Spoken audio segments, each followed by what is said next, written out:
What's up, everybody? It's your boy AD, and that's all day. And I'm in here to do the SmackDown review for December 2nd, 2022.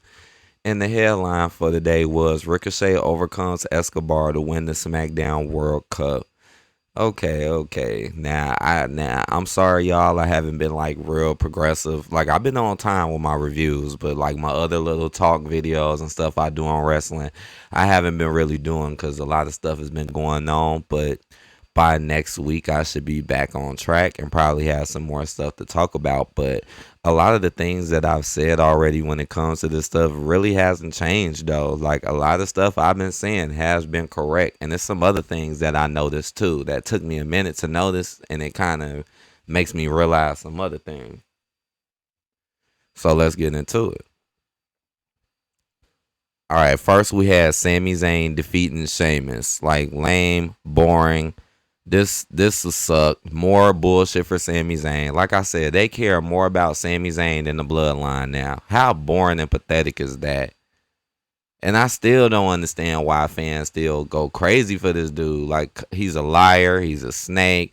Clearly the stories are clearly written in a way to always make him look good while Jay and them always ends up looking bad. This dude clearly gets help all the time, even lies about that. I mean, you know damn well if this was a 1-on-1 versus him and Sheamus, Sheamus is going to win this goddamn match. Like, this is why I don't understand why Sami is on the bloodline, too. Like, he not that great. You can't beat Sheamus. You can't beat Sheamus. But oh, here it go, where all three of the bloodline members had to help Sami win this match. And here we go again, where it wasn't just a little bit of help. It was a whole lot of help. Over help. Like literally one person over here blocking the ref here. The other person runs in to try to stop it here. Here comes another one running in to super kick him into a move. And then you ended up winning and getting all the clout and all the fame. And that's something else I'm really getting upset at. It's like every time Jay, and every time it's something with him and he got to get put on the spot about his character, he always ends up looking dumb or got to kiss Sammy's ass. Just like in the beginning of this show, it was just straight up ass kissing to Sami. But like I said, the bloodline, they can't get any time. Remember, they keep getting interrupted and embarrassed, but they can start a segment talking about how great Sami Zayn is. You see why I be saying how this shit fucked up? Oh, he's so great. Let's kiss his ass. Even though y'all clearly helped them to win that damn match, and he's getting all the clout.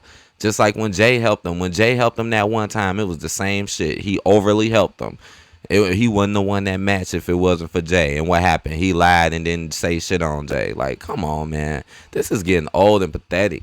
And it's like you're letting bad people look good. It's like clearly this dude is on some bullshit, but y'all gonna try to make him look the best out the whole group. The one who's clearly on bullshit and taking shine.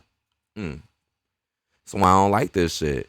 Like obviously Sami was gonna win this match. So, it's perfect for him to just look good. Even if they did help him, he still gets the win, and nobody is gonna be thinking about Jay. And now they got this new tag team match set up where Jay and them gotta go against Matt Riddle and fucking Elias. Like I said, y'all need to work on this tag division, man. Here we go. Elias and fucking Matt Riddle get a random tag team title shot. Random as hell. They wasn't even on last week's Raw.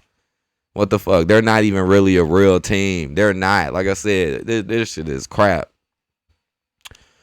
What else do I got to say about this? Cause it's just annoying. It's just annoying. Like, yeah, it was a match. They let Sheamus get some spots, but overall, it was just to make Sami look good. Just like in the pay-per-view, you got the whole bloodline there, Roman there, but it took Sami. Sami was the one who saved the day. Sami, you see everything on Sami now. That's all. Like I said, all they care about is making certain people look good while making others look bad, and it's getting too obvious. It's like the same shit every week. All right, let me move on. Then we had Emma go against Shayna Baszler. Now I was a little confused about this one because Emma is still kind of new. We ain't really seen her do much. Ronda was not here for this fight with Shayna. So I'm like, maybe Emma might pull this because she ain't been doing nothing and she kind of knew. But no, Shayna just beats her clean, which just sucks. Like I said, the same people keep winning doing the same shit. And I should have known they didn't give a damn about Emma when they stuck her with Madcap Moss, because they don't give a damn about Madcap Moss. So if they stick Emma with him, that should be like a red flag right there. Like, yeah, they're not doing shit with Emma. They could care less about her. And let's just give Shayna Baszler another win just because she was with Ronda. They didn't give a fuck about Shayna not too long ago, right? So yeah, this is boring and whack. Damn, at least maybe get Emma the win. Nope, didn't happen. And then they start to whoop, right? Then she start getting her ass whooped by Shayna. And then that's when Shotzi came in. And Shotzi, here it go, reigniting this stupid ass feud. This is dumb. And like I said, Shotzi wasn't getting shit out of that, which I already knew. And now here you go, gotten her fighting her. And guess what? Shotzi ends up getting beat up too. Wow. And they call this wrestling. Like, wow. I'm telling you, it's all about Pacific people now. It ain't about real storylines and it ain't about that shit no more, man. It's getting pretty obvious, man. Because why in the world does Shotzi get beat up? I mean, just think about that. You run in, you should have the advantage. Nope, she gets beat up. Nothing. I knew they didn't give a shit about Shotzi. Then Raquel comes in, the one who they really care about, not these two. She comes in, and then that's when Shayna finally backs down. And I find that to be pretty whack, too. Like, it took all three of y'all to get Shayna out the ring. Yeah, that was pretty whack.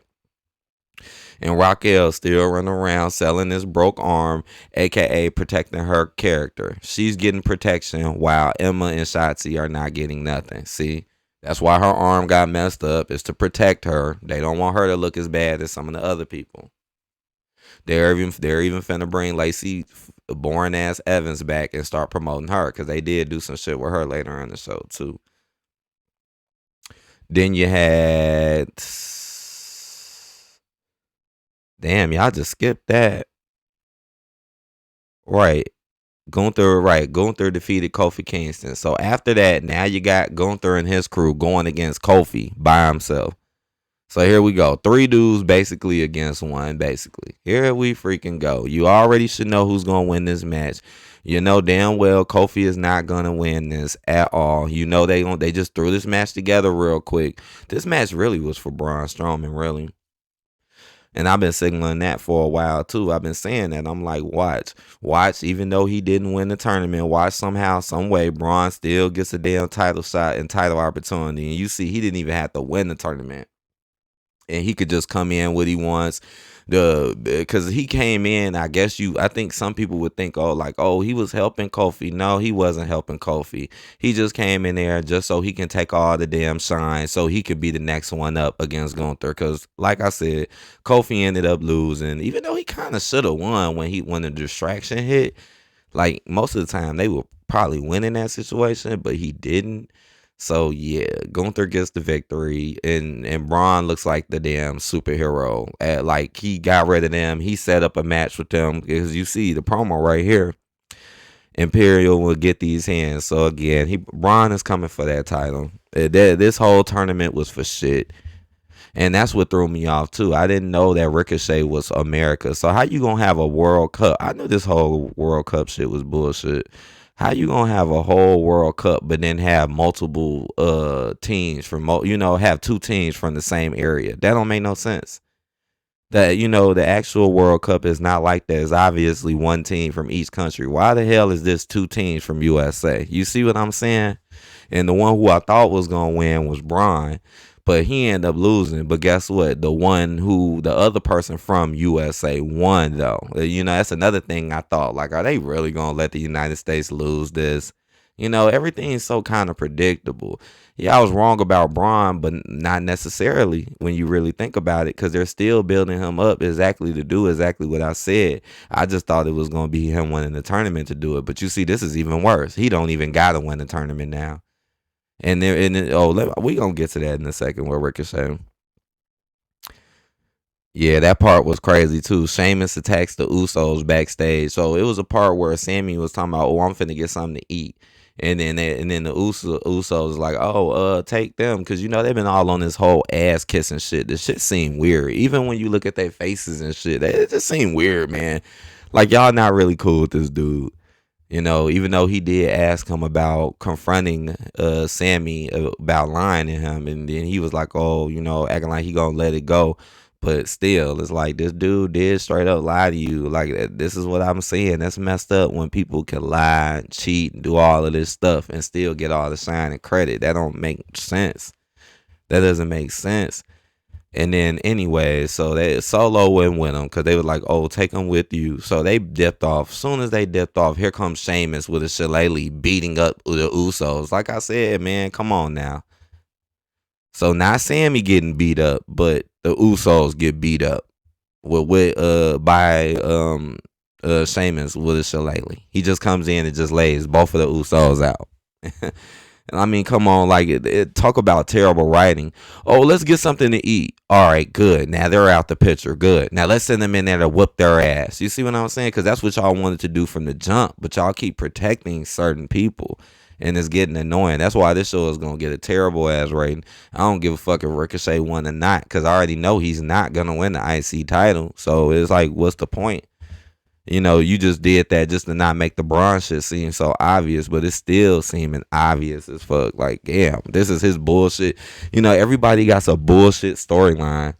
Just like what y'all did to Ray last week. That was bogus as hell, having Dominic come in there and just attack him in front of the family like that. I forgot to talk about that last week. I could have did a whole video on that. Like I said, I'm gonna be back on that soon. Okay, then we had Tegan Knox returns to the WWE and saves Liv Morgan. So more damage control, more Looney Tune bullshit. Like I said, these girls got the belts for no fucking reason. There's no tag teams being built at all. All they do is fucking singles. They're boring as hell. She comes out. All three of them come out, do the same running their mouth shit, and then that's when Liv came out and just started coming at them. I'm like, here we go with this weird shit. Whereas one person that wants to fight a whole group of people, like that is so weird to me. Especially not Liv. Like you better be like a real badass or something. Nope. Liv comes in. She gets to somewhat beating them up, but then they outnumber her. So now they're jumping on her, doing that Looney Tune dumb shit that they always do. And then next thing you know, oh my God, it's Tegan Knox. Oh gosh, Tegan Knox is back.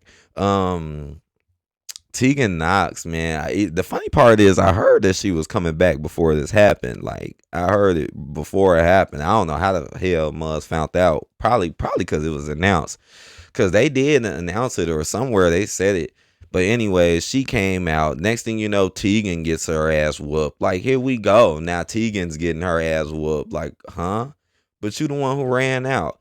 And then Liv had to come back with a kendo stick and start laying them out with the stick. And that's how they end up getting the upper hand.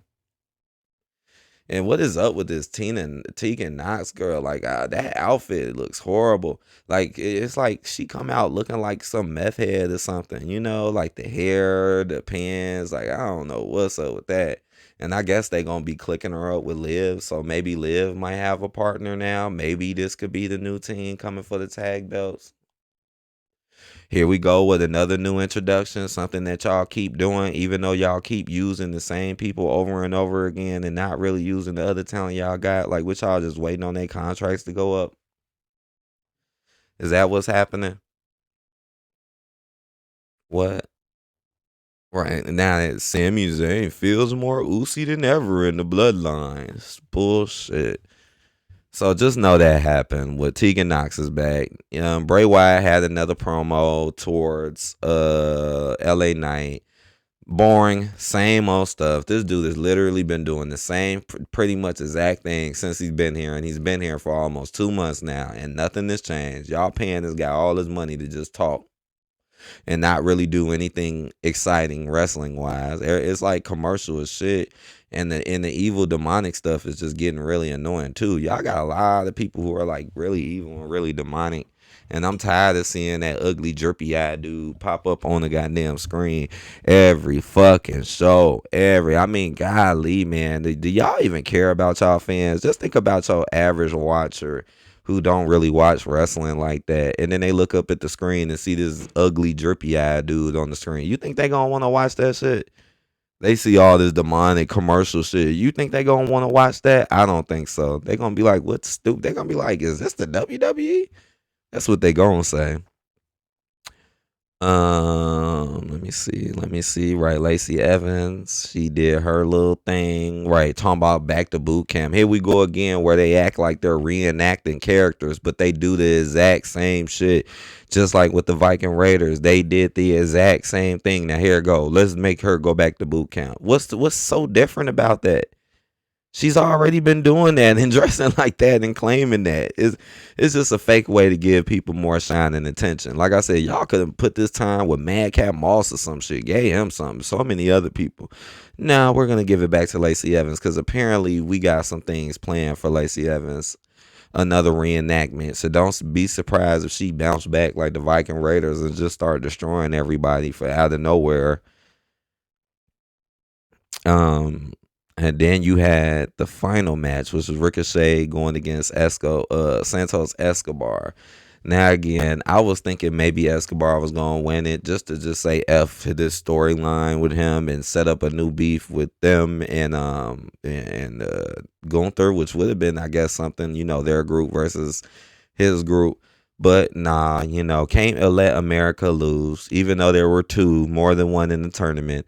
Can't let them lose, Still a good match. Still like to see Ricochet. Escobar, he did pretty decent. But I mean, it was cool to see him win and celebrate his win. Gunther came out at the end, stood up to him like, yeah, rematch.